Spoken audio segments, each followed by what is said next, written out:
চীনা ভাষায় এটাকে লিংজি বলা হয়, জাপানি ভাষায় বলা হয় হচ্ছে ঋষি মাশরুম। এর আবিধানিক অর্থ হচ্ছে অমরত্বের প্রতীক, এবং বিশেষ করে চীনা সম্রাটরা প্রায় 2000 বছর আগে এটা খাদ্য হিসেবে ব্যবহার করতেন অমরত্ব লাভের আশায়। এই মাশরুমটি বিশেষ করে আমাদের দেশে কাঠের গুঁড়িতে, পুরনো কাঠের উপর জন্মে। এর বায়োলজিক্যাল নাম হচ্ছে গ্যানোডার্মা। এটি একটি ঔষধি গুণ সম্পন্ন মাশরুম, এবং এই ঔষধি গুণ আছে বলেই এর কদর সারা পৃথিবীতে অনেক বেশি। আপনি এর আকারটা দেখতে পাচ্ছেন, ফ্রুট বডিটা কত বিশাল আকৃতি হয়েছে।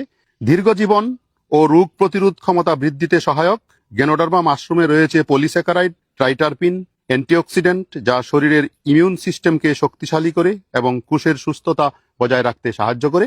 এটি বার্ধক্যজনিত বিভিন্ন সমস্যার বিরুদ্ধেও কার্যকর। লিভার সুস্থ রাখতে, মানসিক স্বাস্থ্য উন্নতিকরণে, ডায়াবেটিস নিয়ন্ত্রণে এটি বেশ কার্যকরী একটি মাশরুম। গ্যানোডার্মা অ্যান্টিব্যাকটেরিয়াল ও অ্যান্টিমাইক্রোবিয়াল গুণ সম্পন্ন একটি মাশরুম। কিডনি ফাংশন উন্নতকরণে, উচ্চ রক্তচাপ ও হৃদরোগ নিয়ন্ত্রণে সাহায্য করে। এছাড়া হজম শক্তি বৃদ্ধিতে, অন্ত্রের শক্তি বৃদ্ধিতে এই গ্যানোডার্মা মাশরুম সারা পৃথিবীতে বহুল সমাদৃত একটি খাবার এবং ঔষধ।